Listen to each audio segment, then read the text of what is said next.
Hey guys, it's One Maxwell here, and welcome to the second Smackdown episode of our WWE 2003 save, the evolution that will be televised from the Ruthless Aggression era. Just continuing to build up to the Royal Rumble. As I say, it's another episode where it is predominantly introducing you to who will be pushing going forward. Get a few hype angles, a lot of enhancement talent matches, and yeah, just really bigging up everyone's case for the Rumble, which I'll be honest, at this moment in time, I still don't know who I'm going to give it to. Whether I stick with real life and give it to Brock, or give it to someone different, completely changing the course of the WWE.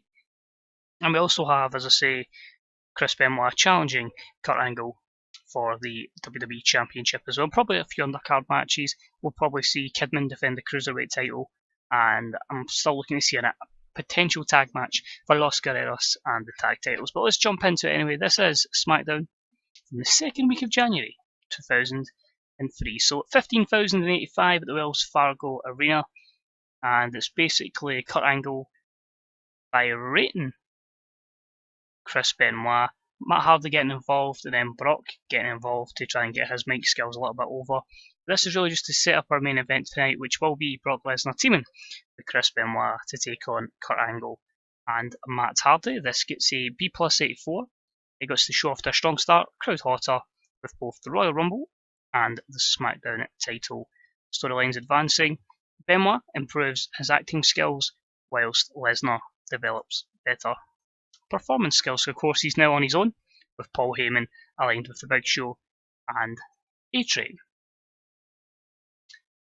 So our opening contest was a terrible match, which saw Team Angle, Charlie Haas and Shelton Benjamin defeat Spanky and Funaki in 6:36 when Charlie Haas defeated Funaki by pinfall. Shelton Benjamin head and shoulders above everyone else. Spanky a weak link because obviously not very over at this time. But a D+51 is an okay opener. Haas was off his game. Spanky not suited to his gimmick. 26 performance for him. Shelton standing out at a 61 and Haas by 44. But it is just again making Team Angle look as very dominant as possible while they progress up the ranks. Next up, storytelling match of the day, and we'll obviously having our ladies in this one. It was a terrible matchup that saw Nydia defeat Tori Wilson in 4:11 by pinfall. This was an E+35. Nydia not suited to her trailer trash type gimmick. Obviously a lack of psychology here, but it cooled the crowd a little bit. But as I say, the women's division on SmackDown at this time wasn't great. And yeah, it's just kind of throwaway matches. So E+35 is something we're certainly going to work on. And because of this matchup, it does see Billy Kidman and Jamie Noble have a heated confrontation at ringside, D+52. They're sent to the back, and this will also set up a match later on tonight.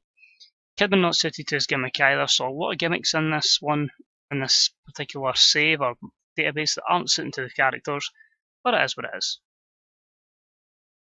We then have Josh Matthews, who's managed to find Paul Heyman and his client, The Big Show. And it's Paul Heyman basically just bigging the Big Show up to win the Rumble effectively. I'm going to start using interviewers a lot more in this, so hopefully we can get Josh Matthews to a decent level, or we're going to have to find someone to do interviews that can really carry the overness of the wrestler. But C61 regardless, Heyman not suited to his gimmick. Well, he did improvise well because he didn't want to be scripted. Unfortunately, this hampered Josh Matthews. They got the crowd hotter, and it made the Big Show and Heyman look good, and Josh Matthews looked terrible. But this was lead to a matchup, and it was an extremely short match, which saw the Big Show defeat the returning Canyon, who's just going to be back as a jobber to the stars on SmackDown in 4:39 with a chokeslam. So the C+70 is good, but the match suffered because there was not enough selling shown. So I'm liking this. You know, obviously Big Show's not going to sell a lot, being a dominant giant, which I think was maybe something missing in some of the more recent mods because everybody is so good. Of course, that's completely fine. Back in the day, there were a lot of wrestlers that were quite poor, so I'm quite happy with that. Big Show, a better performance than Canyon, of course. Canyon improves in Rumble in performance, but yeah, Big Show looking as dominant as ever. Next up, hype video for Paul Heyman's other client, promoting the push we're going to be giving the A-Train. So it was a C-57. And he's in action as he takes on Crash Holly. A decent wrestling match, not a lot of heat, but A-Train defeats Crash Holly in 5:44 with the derailleur, C-57. Again, just him not suited to his gimmick. A-Train with a better performance, 59 to Crash's 46. Also improves in performance skills. Right, promo for Edge. He's really pleading his case effectively to win the Royal Rumble. Could this be his breakout year? Way before the R-rated superstar anyway, but a B82 as Edge cuts a solid promo. And he's in action. He's a decent matchup against Chuck Palumbo. He wins in 8 minutes 30 with a spear. C plus 70. Edge with a very good 83 to Palumbo's 50. But Palumbo improves in Rumble and technical skills, so that was a good pairing there. But it is one of these mods where, because, or even just the way the roster is, there's so many guys that there's not really a lot for, and they're kind of enhancement talents, where we're getting a lot more of these squash matches, but we had this back in the day. Now, as I say, it's something that's maybe missing in wrestling, because right now it's just rematch after rematch after rematch. So when it gets to the pay-per-view, it doesn't really have that intrigue or that, that suspense that you've already seen it before. Next up was that poor match for the Cruiserweight Championship that Billy Kidman defeated Jamie Noble in 9:21 with the Shooting Star Press, making his first defence of the title. Disappointingly, just a C minus 56. 56 performance for Kidman to 46 for Noble. Negativity here, just low experience and probably low overness, because I don't think Jamie Noble would have been particularly over at this time. But he's someone I certainly want to give a big push to in the future. Overall, it's decent for where we are. Another hype promo, this one is just John Cena, pleading that he's going to win the Royal Rumble, B78. And his matchup was against Tajiri, and it was a decent matchup which saw Cena defeat Tajiri in 10:10 with the FU. This was a C plus 68. Good performance, Cena a brilliant 80 because of the good chemistry between him and Tajiri. However, this did suffer from a lack of psychology, so hopefully that's one start we can improve Cena on in the future, because he is going to be a main player. But he improves his performance skills, and yeah, pretty decent. Getting ready for our main event, so it's quite worrying that we might lose Pop here, but Kurt Angle and Matt Hardy are together. They're just basically talking strategy, just saying they've got each other's back. They're going to take out Benoit and Lesnar, so that's a B78. You thought he was missing, but The Rock cuts a promo that he's going to win the Royal Rumble, and that's a B plus 88. Just properly going heel on the crowd. Also realised I haven't put Hogan in this show, which is quite interesting, but we'll find somewhere for Hulk going forward. But B plus 88, so Hogan will be in the Rumble. And our main event match was about the hard, superb wrestling and great heat, and it saw the team of Lesnar and Benoit defeat Angle and Hardy in 18:12 when Brock Lesnar defeated Matt to win F5. Matt, of course, being the weak link, but 3 good performances there. Lesnar and Kurt win 91, 84 for Benoit, and a 70 for Matt Hardy. The match did only get a B79. This possibly could have been hampered by the announcing and caller commentary. Lesnar improves technical skills. You can see there. Taz penalised the segment, and that's probably maybe have to look at a better commentary team, or just persist with Taz and hope he develops. And after the match, just Brock, just showing how dominant he is, destroys Matt Hardy. Poor Matt Hardy gets another F5. A B plus 86. Lesnar came across well, Matt poorly, and the storyline advances, giving us a B minus 75, which again was hampered by the attractive women. So it's got Nadia not down as an attractive woman.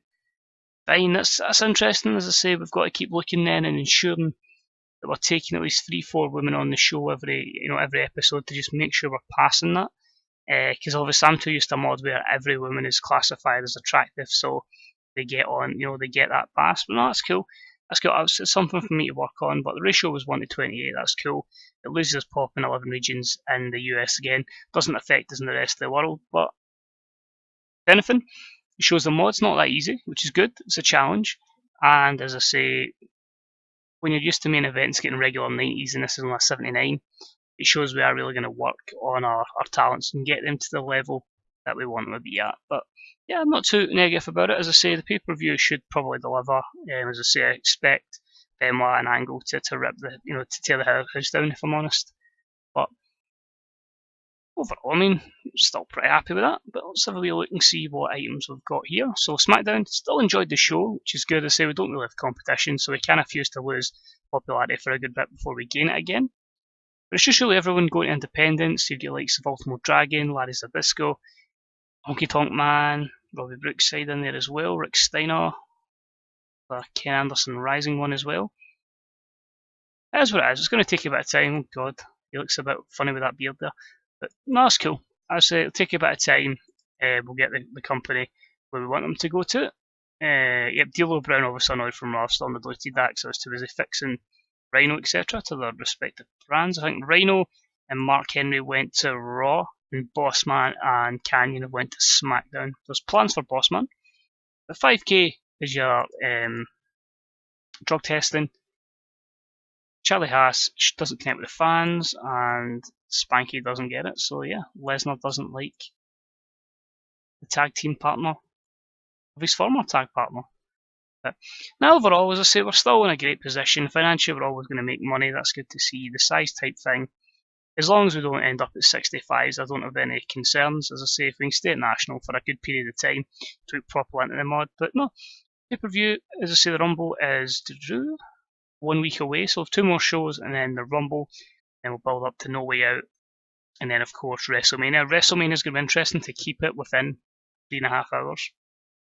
Might actually just extend that to 4 just to be on the safe side. Let's just do that, so I'll end up forgetting. But yeah, as always, cheers for watching, guys. Much appreciated. If you've got any predictions for who you think's going to win the Rumble, who you think's going to win between Benoit and Lesnar, Benoit and Angle, sorry. And yeah, other predictions for the full card. Let me know what you think. It won't be too big. It'll probably be like 4 matches plus the Rumble. As I say, the Rumble will take up the majority of the pay-per-view. But yeah, thanks for watching, guys. As always, any likes, shares, etc. are deeply appreciated. Any comments as well on this save or your own saves, please let us know how you are getting on, how you're booking as well. And of course, you can click the wee button if you haven't subscribed already. That'll allow you to subscribe to the channel. And there'll be the playlist for our previous episodes of this particular series. But cheers for watching, guys, and I shall catch you next time for the Go Home Show for Monday Night Raw for the Royal Rumble. Bye bye.